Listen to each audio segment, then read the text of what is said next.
Imagine you have a list of items, but you only want to style the first one, or maybe the last one, or even every second item. Sounds tricky? But good news is, CSS can do this easily with something called child selectors. Today, you'll learn 5 powerful selectors that make your design smarter and cleaner. Let's jump in. In CSS, sometimes we don't want to style all elements the same way. We want to style only the first item, only the last item, every third item, or only if there is just one. In this situation, we use these selectors. Let's try to understand these selectors one by one with simple and easy examples. Let's move on to the real examples. First child. It selects the very first child inside a parent. We have items list in HTML. Our goal is to change color of the very first item.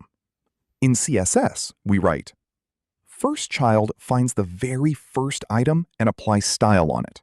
Only apple turns red because it is the first child. Here is an important point that you should keep in mind. It selects only the very first child inside a parent. It doesn't care whether the first child is a div, h3, ul, or any other element. It simply asks, who is the first child inside this parent? Look at an example. Inside div, there are 2 children, h3 and ul. Now look at the CSS. What happens? It means if this div is the first child of its parent, then all the text inside the div becomes red. But why? Because the red color is applied to the div and the text color is inherited by its children. Repeat me once again. First child always looks at which is the very first child of its parent. Now, move on to the next selector. Last child. It is opposite of first child. This selects the last child inside a parent. In CSS, we change first child to last child. Now, mango becomes blue because it is the last item. We use it mostly when we want to remove border from last item or style the ending element differently. Let's move on to the next selector. nth-child. It is a very powerful selector. Instead of selecting only the first child or last child, it lets you select a child by its position inside the parent. Our HTML is same. Now write CSS. This means select the second child inside the parent. So only banana is selected, and its text becomes green. Let me add one thing here. N starts from 1, not 0. This selector means pick item number 2 from the list. Instead of writing numbers, you can also use the keywords even and odd. What does it mean? Odd selects the first and third item from the list. Even selects second and fourth item from list. Using even and odd is perfect for tables and long lists. It creates a striped effect, making rows easier to read because your audience can quickly follow each line. Let's move on to the next selector, nth-last-child. It is the opposite of nth-child. This works just like nth-child, but instead of counting from the top, it counts from the bottom. Now write CSS. Means select the second child from the end. So banana is selected, and its text becomes orange. We mostly use it when we care about the position from the bottom instead of the top. For example, you want to select the last item, second last item, style the last few elements in a list, or highlight items near the end of a table or menu. Let's move on to the next selector, only child.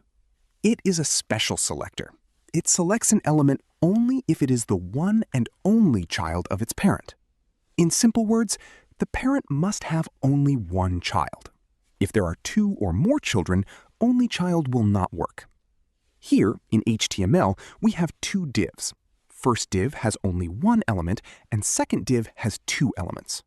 Now write CSS. Element inside the first div changes the color. Let's see what happens. In the first div, there is only one child, So P is the only child, it is selected and turns red. In the second div, there are two children. Because the parent has more than one child, neither P is an only child. So no paragraph turns red. Keep in mind one important note.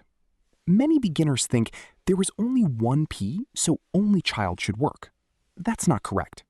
Only child does not count elements of the same type. It simply checks, is this element the only child inside its parent? If any other child, like span, h1, image, or anyone is present, the selector will not match. Let's move on to today's last selector. Here, we understand something really powerful. With -nth-child, you can use a formula instead of just a number. The formula looks like this. Don't worry, it looks like math, but it's actually very simple. Think of it as a game rule. How many steps should I jump each time? A is a magic counter that starts from 0 and keeps increasing. B is where should I start? CSS uses this rule. Now, move on to an example. Suppose we have this list in HTML. Let's write CSS. 2n means jump 2 positions each time. Every second child's color is changed. Let's see the calculation. Here, n starts from 0. 0 position, no item is selected. Second position, second item is selected. Fourth position, fourth item is selected. Sixth position, sixth item is selected. Now change the formula. It means select every third child. Now we use b parameter. Just add +1. Every odd element is selected. Let's see calculation. First item is selected, third child is selected, fifth child is selected. That's why this formula works exactly like. Again, we change formula. Every third item is selected. Look at calculations.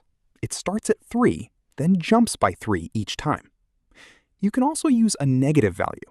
Let me change plus into minus. So every third element is styled. Check its calculation. Notice something interesting.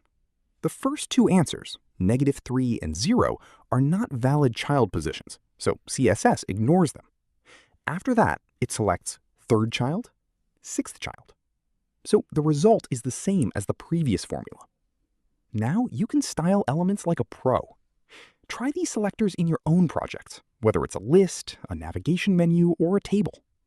If you found this helpful, don't forget to like and subscribe. See you in the next video. Keep coding.